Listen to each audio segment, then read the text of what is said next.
capítulo 1, nós vamos ler dos versículos 1 ao 11. Segunda carta que o apóstolo Pedro escreveu, capítulo 1, os versículos 3 até o versículo 11. Os irmãos encontraram? Amém? Assim diz a palavra do Senhor: visto como pelo seu divino poder nos têm sido doadas todas as coisas que conduzem à vida e à piedade, pelo conhecimento completo daquele que nos chamou para a sua própria glória e virtude, pelas quais nos têm sido doadas as suas preciosas e muito grandes promessas, para que por elas vos torneis coparticipantes da natureza divina, livrando-vos da corrupção das paixões que há no mundo. Por isso mesmo, vós, reunindo toda a vossa diligência, associai com a vossa fé a virtude, com a virtude o conhecimento, com o conhecimento o domínio próprio, com o domínio próprio a perseverança, com a perseverança a piedade, com a piedade a fraternidade, com a fraternidade o amor, porque estas coisas existindo em vós e em vós aumentando, fazem com que não sejais nem inativos, nem infrutuosos no pleno conhecimento de nosso Senhor Jesus Cristo. Pois aquele a quem estas coisas não estão presentes é cego, vendo só o que está perto, esquecido da purificação dos seus pecados de outrora. Por isso, irmãos, procurai com diligência cada vez maior confirmar a vossa vocação e eleição, porquanto, procedendo assim, não tropeçareis em tempo algum, pois desta maneira é que vos será amplamente suprida a entrada no reino eterno de nosso Senhor e Salvador Jesus Cristo. Amém. Vamos orar mais uma vez, irmãos. Pai, aqui nós estamos diante do Senhor, diante da Tua santa e poderosa palavra. Queremos suplicar, Senhor, mais uma vez a graça, a iluminação, a capacitação do Espírito Santo do Senhor, para que possamos compreender um pouco mais da Tua palavra, para que cada vida que aqui chegou, cada um que está nos acompanhando de casa, para que todos sejam abençoados, aperfeiçoados, admoestados e ensinados pelo Senhor. Portanto, Senhor, abre o nosso entendimento, que a Tua palavra prospere naquilo que o Senhor já determinou, para a glória do Teu santo nome, para o nosso próprio bem, Senhor. É assim que nós oramos, em nome de Jesus. Amém e amém. A igreja pode sentar. O Deus que supre o seu povo para viver aqui na terra. Deus, Ele supre. Amém? Você crê nisso? Deus, Ele concede ao seu povo o suprimento necessário para que o seu povo viva aqui na terra, de maneira a glorificar o seu santo nome. O apóstolo Pedro, irmãos, ele escreve essa carta, sobretudo essa seção que nós lemos, com o objetivo de fazer os crentes lembrar de tudo aquilo que Deus fez pelo seu povo, para que uma vez tendo lembrança de tudo aquilo que Deus fez, o povo seja edificado, fortalecido, seja aperfeiçoado pelo Senhor. Ele deixa essa intenção muito clara a partir do versículo 12. Deixe sua Bíblia aberta, seu coração também. Vamos passear pela palavra do Senhor, vamos mergulhar no conhecimento do Espírito Santo de Deus, revelado aqui nessa seção das Escrituras. Ele vai dizer, irmãos, no versículo 12: por esta razão sempre estarei pronto para trazer-vos lembrados acerca destas coisas, embora estejais certos da verdade já presente convosco e nela confirmados. E ele tem como objetivo trazer sempre à memória dos crentes, para que uma vez, mesmo ele tendo partido, mesmo ele tendo morrido ou sido martirizado por causa da palavra do Senhor, os crentes pudessem lembrar desse Deus que supre. Isso ele vai dizer aqui no versículo 15, ele diz assim, olha, mas da minha parte, esforçar-me-ei diligentemente por fazer que a todo tempo, mesmo depois da minha partida, conserveis lembrança de tudo. Amém, irmãos? Nós precisamos lembrar de tudo aquilo que Deus fez por nós. Você e eu, nós precisamos lembrar desse Deus que supre. Ele supre as nossas necessidades. Ele tem suprido as suas necessidades até hoje. De maneira, meus amados, que Deus não é uma mera ideia filosófica ou um conceito religioso abstrato. Deus, ele é real, está vivo, ativo no meio do seu povo, e ele supre as necessidades do seu povo. Diga para o seu coração assim: Deus supre. Deus supre. Quem sabe você veio aqui essa noite com o coração pesado, pensando o que é que vai acontecer amanhã, como é que eu vou resolver aquela situação. Saiba que Deus supre. Essa é a palavra do Senhor, o Deus que supre. De maneira, irmãos, que quando nós paramos para pensar em nossa experiência cotidiana, nós lembramos das vezes que, por exemplo, nós precisamos viajar. Eu, por exemplo, quando eu vou viajar, eu tenho o costume de ir até o armário da cozinha, a despensa, e olhar se está tudo suprido. Nós temos esse costume. Eu imagino que você também tem esse costume. Eu vou viajar, vou passar 3, 4 dias fora, uma semana. A gente vai lá, vai olhar se está tudo suprido, para que a família ela fique suprida de tudo aquilo que ela precisa durante a nossa ausência. E aí tem alguns que já passam a senha do cartão de crédito, né? Mas aí o marido também diz à esposa assim: olha, tenha cuidado, esposa, tenha cuidado, compre somente o necessário, porque quando eu voltar eu vou ter que pagar a conta, né? Tenha misericórdia de mim. Mas o que for necessário para a nossa família, esteja suprida. Compre, em nome de Jesus. De maneira, meus amados, que nós vivenciamos essa experiência de sermos também o provedor e de suprir para os nossos familiares.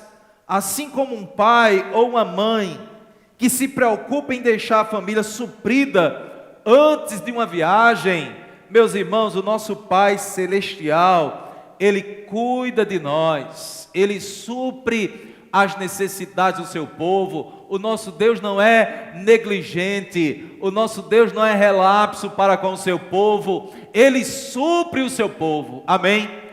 Diga para o seu coração nessa noite: Deus supre. Eu não vou duvidar, eu vou crer, Ele vai suprir. Meus irmãos, a palavra do Senhor nos mostra isso.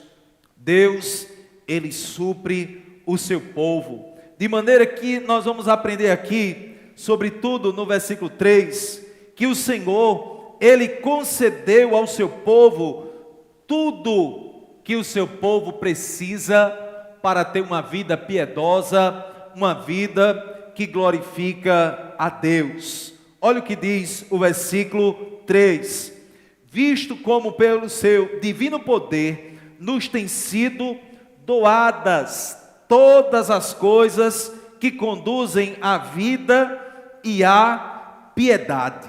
O verbo aqui, irmãos, tem dado, ele na língua grega, ele é perfeito e traz a ideia de uma ação passada com efeitos contínuos até hoje, significando que Deus deu ao seu povo no passado tudo aquilo que o seu povo precisava, e os efeitos dessa dádiva de Deus permanecem até hoje sobre o seu povo, a sua igreja. O suprimento de Deus já foi feito e continua eficaz, suficiente sobre a vida do seu povo. E ele vai dizer que o Senhor tem dado, pelo seu divino poder, todas as coisas que nos conduzem à vida e à piedade. Não apenas sobrevivência aqui na terra, mas uma vida de santidade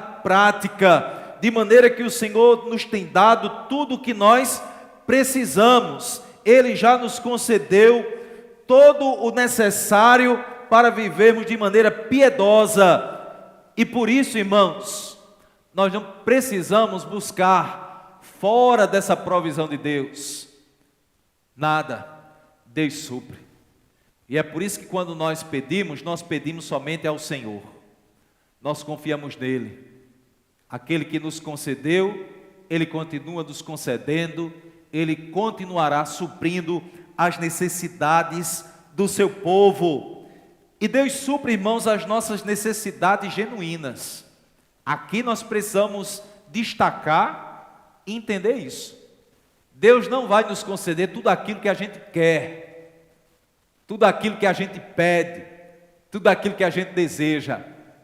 Deus, ele vai nos conceder, vai conceder a cada um dos irmãos aquilo que cada um de nós precisa. Ele não supre necessariamente nossos desejos superficiais ou nossas ambições egoístas. Ele supre aquilo que é necessário, essencial para a minha vida e para a sua vida. Louvado seja o nome do Senhor. E a provisão divina tem duas finalidades claras aqui, irmãos. Quais são essas finalidades?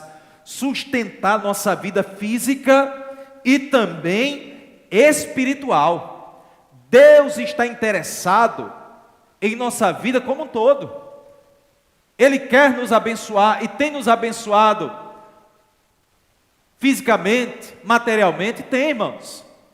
Mas é interesse de Deus, faz parte do plano de Deus, nos abençoar espiritualmente, para que a gente cresça espiritualmente, para que a gente seja aperfeiçoado, para que sejamos aperfeiçoados pelo Senhor. Pedro aqui mostra que Deus nos concedeu abundantemente tudo o que leva à vida e à piedade, para que não busquemos em outro lugar o que é suficiente para a salvação. É por isso que nós buscamos somente a Deus, porque sabemos que dele vem o nosso socorro, dele vem a nossa provisão, dele vem a nossa salvação, irmãos. Nós só reconhecemos uma fonte da qual jorra todas essas coisas para o povo de Deus. E quem é essa fonte? É o próprio Deus, é o nosso Salvador e Senhor Jesus Cristo. No versículo 4, o apóstolo Pedro, ele vai nos revelar algo glorioso. Ele vai dizer que o Senhor nos chamou pela sua própria glória e virtude, está no versículo 3. E aqui no versículo 4 ele diz: pelas quais nos têm sido doadas as suas preciosas e muito grandes promessas, para que por elas vos torneis coparticipantes da natureza divina. O Senhor nos chama para sermos coparticipantes dessa natureza divina, irmãos. Percebam a beleza e a nobreza desse chamado. Deus, ele não nos chamou, irmãos, apenas para nos colocar em lugares de destaques nesse mundo. Ele quer elevar de uma maneira especial, e nos elevou de maneira especial a essa condição de sermos agora participantes da natureza divina. Eu e você, nós nascemos, fomos concebidos em pecado e herdamos a natureza humana, terrena, carnal. E pelo Evangelho, pela graça do Senhor, pelo poder do Senhor, pelo conhecimento do Evangelho, o Senhor nos chama para que sejamos coparticipantes da natureza divina. Isso é extraordinário, irmãos.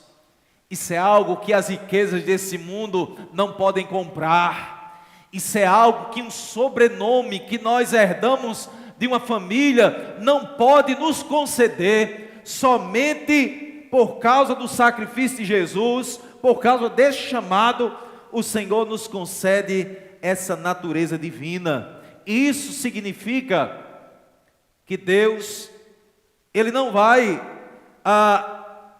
divinizar o seu povo, não, mas significa aqui que acontecerá, por causa dessa natureza divina, uma transformação moral e espiritual na vida do seu povo, de maneira que moralmente o povo de Deus, ele age, pensa diferente do mundo. E é por isso que nós não temos prazer no pecado, moralmente e também espiritualmente. Espiritualmente o Senhor nos liberta de toda idolatria, da busca pelas divindades aqui na terra, criadas pelos homens, e nos faz olhar somente para Cristo. Essa é a essência dessa natureza divina, que nos transforma moralmente e também nos transforma espiritualmente. Louvado seja o nome do Senhor. E ele diz: sejais, para que vos torneis coparticipantes da natureza divina, livrando-vos da corrupção, das paixões que há no mundo. Irmãos, o Senhor nos libertou dessas paixões carnais que existem no mundo, libertos dessas paixões e de desejos que são destrutivos e que estão presentes no mundo. A Bíblia diz, irmãos, que o salário do pecado é a morte. E o Senhor nos livrou dessas paixões pelo pecado, abriu os nossos olhos, e agora nós desejamos viver uma vida de santidade que agrada ao Senhor. Por essas preciosas promessas, Deus nos prometeu, nos concedeu promessas de valor inestimável, que nos garantem participação em sua natureza. E participar dessa natureza divina, irmãos, significa também sermos transformados à semelhança de Jesus Cristo. O Senhor está tratando com cada um de nós, nos levando a cada dia a parecermos mais com o nosso Salvador. Charles Spurgeon, ele dizia o seguinte: a regeneração nos torna participantes da própria natureza de Deus.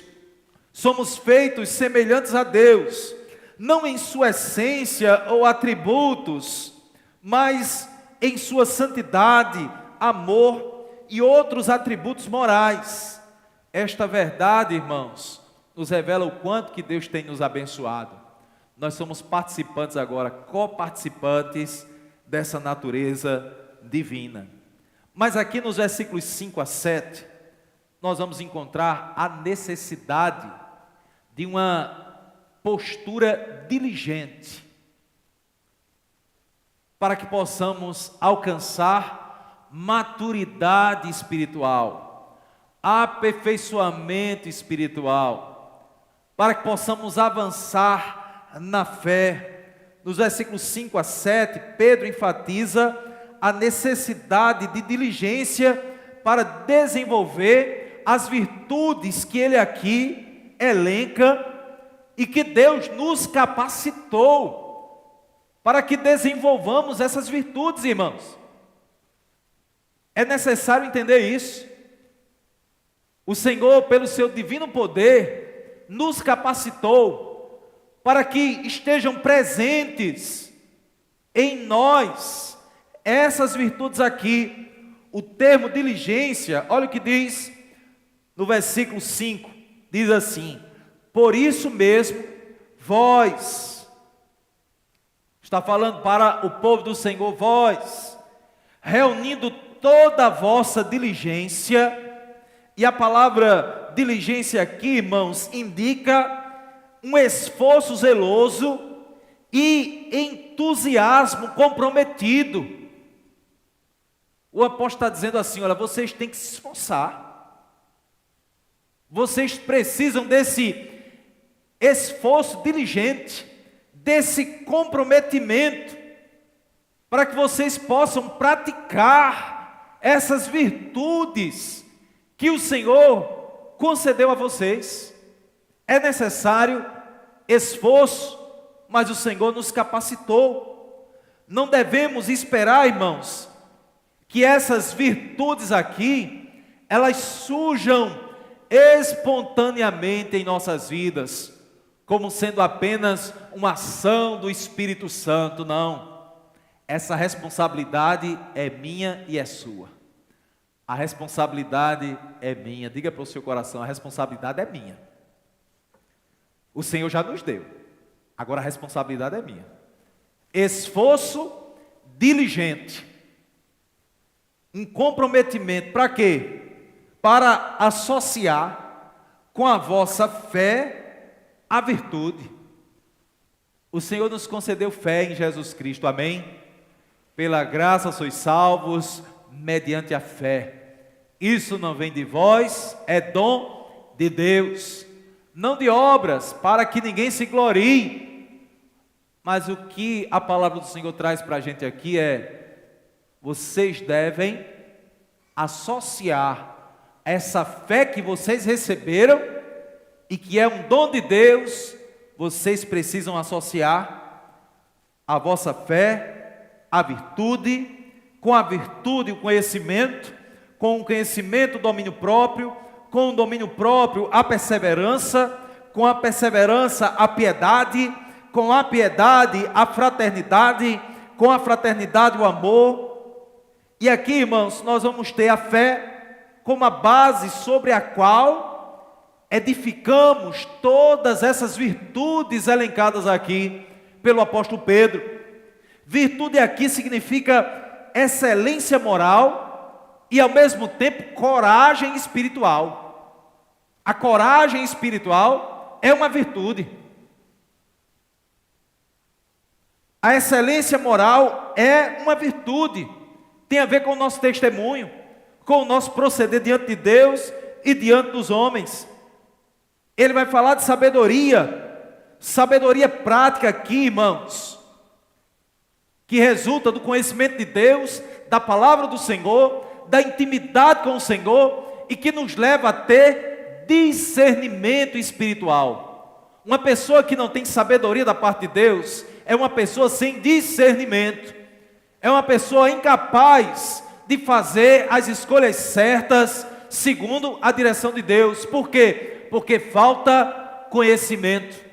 E para se ter conhecimento de Deus, da vontade de Deus, do propósito de Deus, é necessário esforço, é necessário buscar o Senhor em oração, buscar o Senhor segundo a revelação da sua palavra. Então ele está dizendo: você associe a fé à virtude, com a fé a virtude, com a virtude o conhecimento, e aí ele vai falar de domínio próprio. Você sabe o que é domínio próprio? Você tem domínio próprio? Para ter domínio próprio, tem que empreender esforço. Domínio próprio, irmãos, significa autocontrole sobre desejos e impulsos. Você é uma pessoa estourada? Se você é uma pessoa estourada, você não tem domínio próprio. Você é uma pessoa que fala tudo que vem à sua mente. Não é sábio falar tudo que vem à sua mente. Você é alguém que pensa assim: não, eu pensei, então vou falar mesmo. Olhe, tenha domínio próprio. Não saia da vossa boca nenhuma palavra torpe, senão aquelas que produzem edificação, palavras temperadas. Como é que você lida com as adversidades da vida. Você sai na rua já querendo brigar com as pessoas. Tem gente que acorda assim de manhã, né, irmãos? Já acorda querendo uma briga. Eu vou para o trabalho e se no caminho encontrar alguém que olhar para mim, né, diferente, eu já vou perguntar o que é que ele quer. O que foi? Não faça isso não. Tenha paciência. É, irmãos, a prática da palavra do Senhor. E aí ele vai falar com o domínio próprio, a perseverança. Perseverança, irmãos, significa constância na adversidade e dificuldade. É necessário ter essa virtude, essa característica de um verdadeiro cristão, que é a perseverança. Ele vai falar aqui de piedade, e piedade significa devoção a Deus em todas as áreas da vida. O Senhor reina em todas as áreas da sua vida. Se Ele não reina, você não é uma pessoa piedosa. Isso aqui não significa perfeição da nossa parte, mas significa rendição a Deus. Então eu devo adorar a Deus no meu trabalho, na minha casa, em meus relacionamentos. Tudo deve glorificar a Deus. Ele vai falar de fraternidade, que significa amor pelos irmãos na fé. Olha para a pessoa que está do seu lado aí. Você ama essa vida que está aí perto de você? E vamos lembrar que ele está falando de diligência. E amor, irmãos, não é sentimento. Amor é uma atitude. Você tem que amar. Nós devemos amar os nossos irmãos. Isso aqui é o caminho para o crescimento espiritual. É necessário esforço. Você deve amar o povo do Senhor. Eu amo o povo do Senhor, eu não sei viver sem vocês.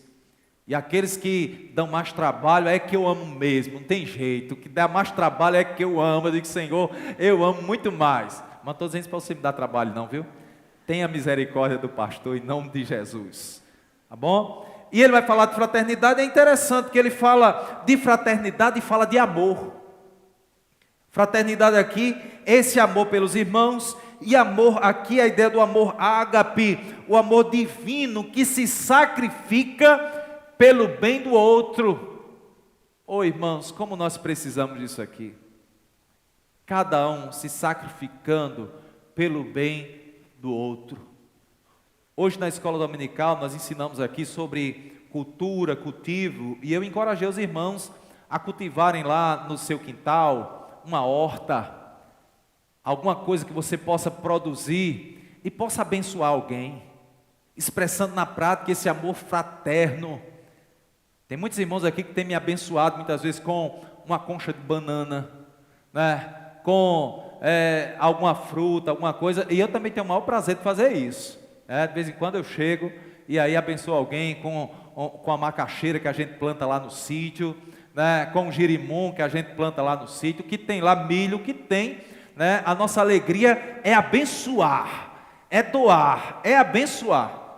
Irmãos, estou falando em um contexto simples e prático, mas aqui também significa você renunciar muitas vezes o seu conforto para abençoar o irmão, renunciar o seu conforto para fazer uma visita, renunciar o tempo perdido que se passa nas mídias sociais para fazer uma oração, ligar para um irmão: olha, irmão, eu estou aqui em casa, eu quero orar por você, eu quero orar, né? Você tem algum motivo, tem algum motivo aí para que eu possa orar pela sua vida? É renunciar, irmãos, em benefício do próximo. É isso que a palavra do Senhor traz aqui para nós. Estas virtudes formam uma cadeia inseparável, cada uma levando naturalmente a próxima. Nossa responsabilidade, irmãos, é cultivá-las ativamente, cooperando com o Espírito Santo de Deus que opera em nós. O Senhor nos deu tudo aquilo que a gente precisa. O Espírito Santo está agindo em nossas vidas. E nós precisamos diligentemente cooperar com o Espírito Santo, de maneira que isso vai levar uma fé viva, ativa e frutífera. É o que nós vamos encontrar nos versículos 8 e 9, meus irmãos. A palavra diz: porque estas coisas existindo em vós, e em vós aumentando, fazem com que não sejais nem inativos, nem infrutuosos, no pleno conhecimento do nosso Salvador, do nosso Senhor Jesus Cristo. Pois aquele a quem estas coisas não estão presentes é cego. Olha o que ele diz aqui, irmãos, é muito sério isso aqui. Vendo só o que está perto, esquecido da purificação dos seus pecados. Meus irmãos, o Senhor Jesus, Ele nos ensina lá no Evangelho de João, capítulo 15, e o versículo 8, que o Pai, Ele é glorificado pelo fato dos seus servos darem fruto. E Ele diz: assim vocês serão meus discípulos. De maneira que a frutificação na vida do crente não deve ser opcional, irmãos. Deve ser algo consequente. Deve ser algo que surge naturalmente. Eu creio em Jesus Cristo, sei o que Ele fez por mim, entendo que Ele me concedeu tudo aquilo que eu precisava para a minha vida, entendo que o Espírito Santo está presente em minha vida, me capacitando, para que eu coloque em prática essas virtudes. Então eu vou proceder dessa forma. O apóstolo Pedro diz que quem não tem essas virtudes é cego, esquece do que foi concedido a ele, a purificação dos seus pecados. Esta miopia, irmãos, essa cegueira espiritual representa um esquecimento trágico da obra redentora de Cristo em nossas vidas. Irmãos, nós não podemos nos esquecer das mãos furadas, da coroa de espinhos, da via dolorosa, do santo de Deus carregando sobre si a maldição pelos nossos pecados. Nós não podemos nos esquecer da obra redentora de Jesus Cristo. Pelo contrário, devemos lembrar sempre, e essa lembrança deve nos levar a uma vida de esforço para glorificar o nome dEle. Digno é o Cordeiro que foi morto, de receber honra, glória, força, poder e sabedoria. Nós precisamos ecoar, irmãos, essa palavra que nós encontramos nas Escrituras Sagradas, essa revelação espiritual e eterna. Um cristão não frutífero é uma contradição de termos. O Senhor nos chamou para frutificar. Onde há busca pela presença de Deus, há frutificação. Quem busca o Senhor, quem busca colocar em prática essas orientações, naturalmente vai frutificar. E por último, eu quero destacar aqui com os irmãos, que está nos versículos 10 e 11. Ele diz assim: por isso, irmãos, procurai com diligência cada vez maior. Ele fala de diligência aqui no versículo 5, e ele vai falar no versículo 10, diligência cada vez maior. Você tem se esforçado? Amém? Se esforce mais, é o que a palavra está dizendo.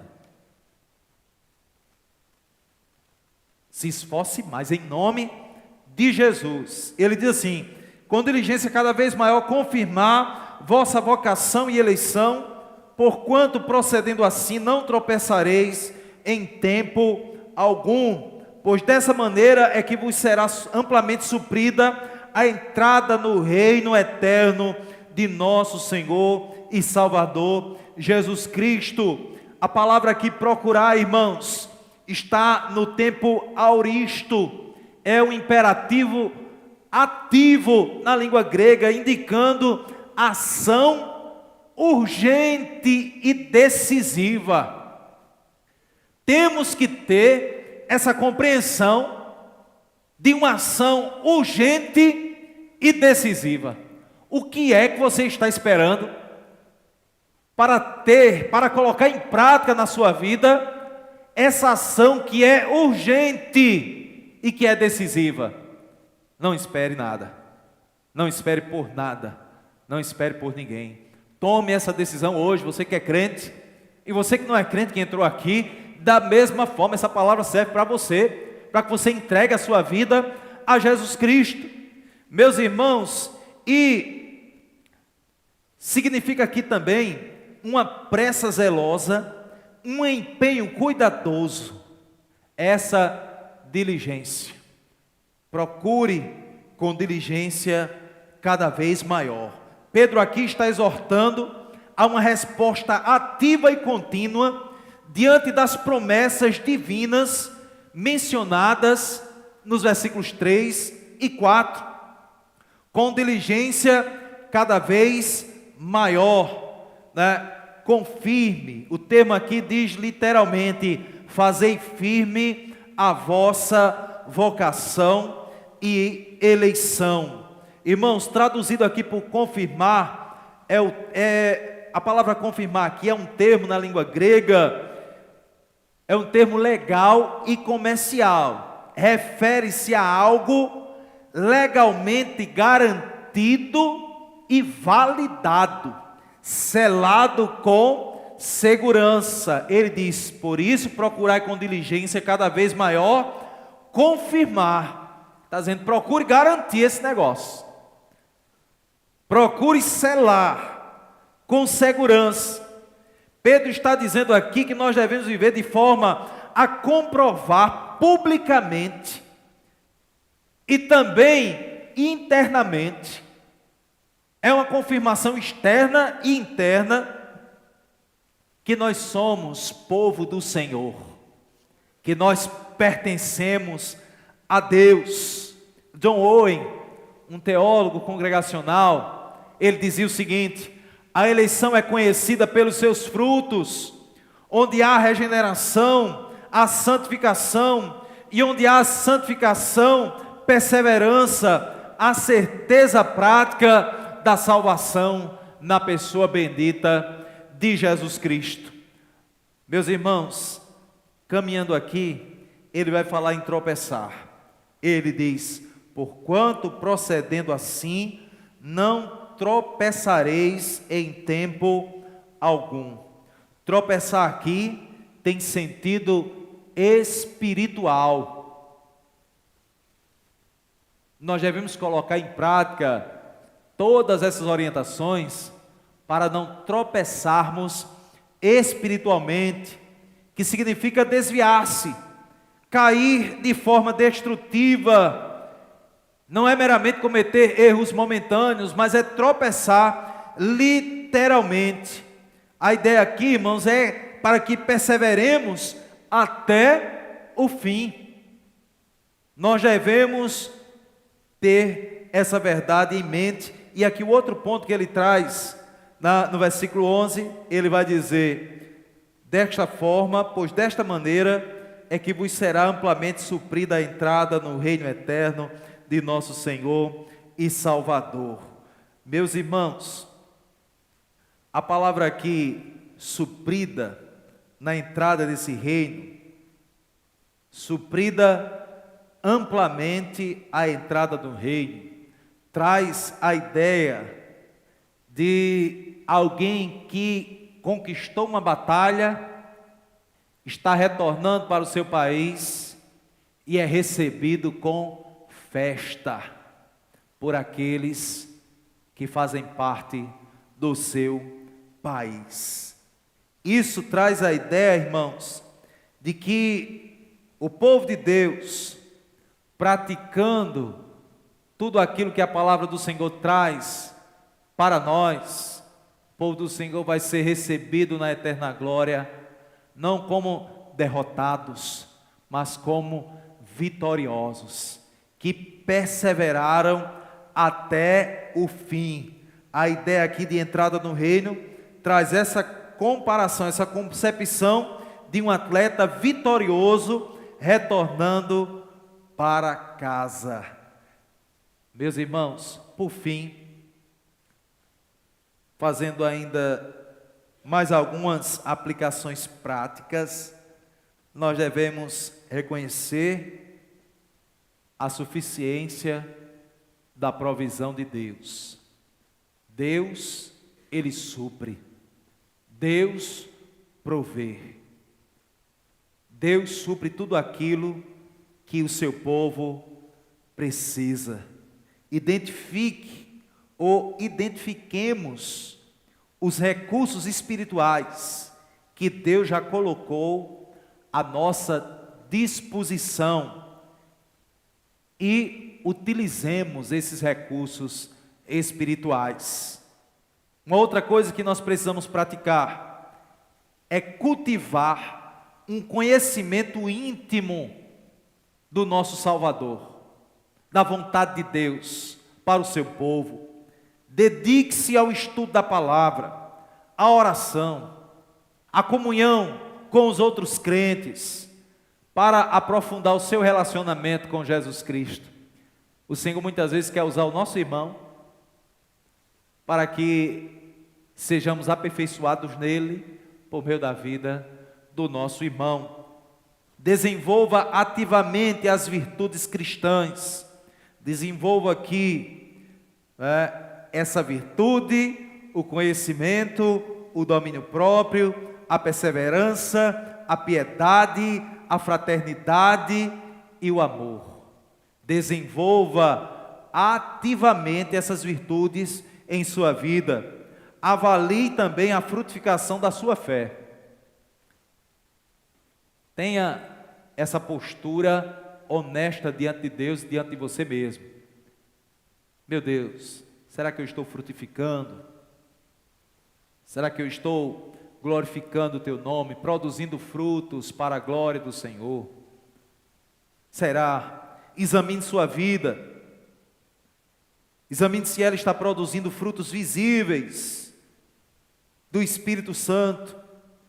Peça aos irmãos, a alguém, a algum amigo, a pessoa que é de sua confiança e que ama você, faça essa pergunta sincera: o que é que você acha? Você acha que eu estou frutificando? Você acha que eu estou crescendo ou não?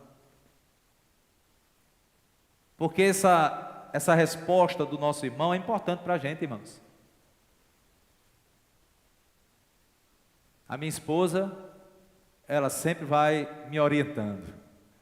Você precisa melhorar nisso. Nisso aqui você já melhorou um pouco. E eu gosto muito desse feedback que ela dá, porque eu sei que é um feedback de amor, de alguém que quer o melhor para a minha vida. Irmãos, nós devemos ter essa postura.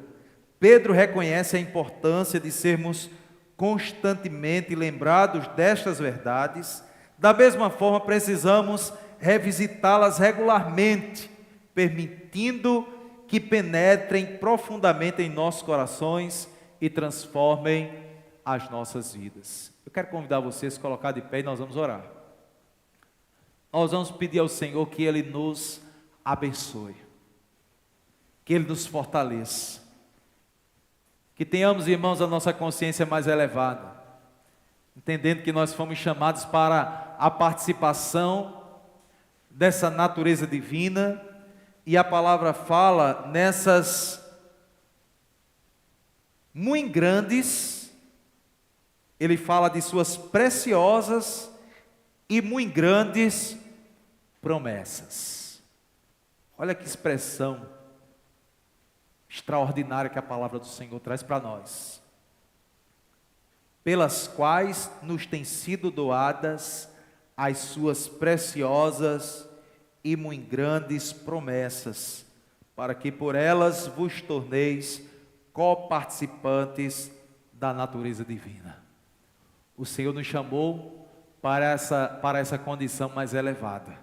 Vamos orar ao Senhor para que Ele nos abençoe, para que saiamos daqui ainda mais conscientes daquilo que Deus fez e da nossa responsabilidade diante do Senhor, diante dessas muito preciosas e grandes promessas.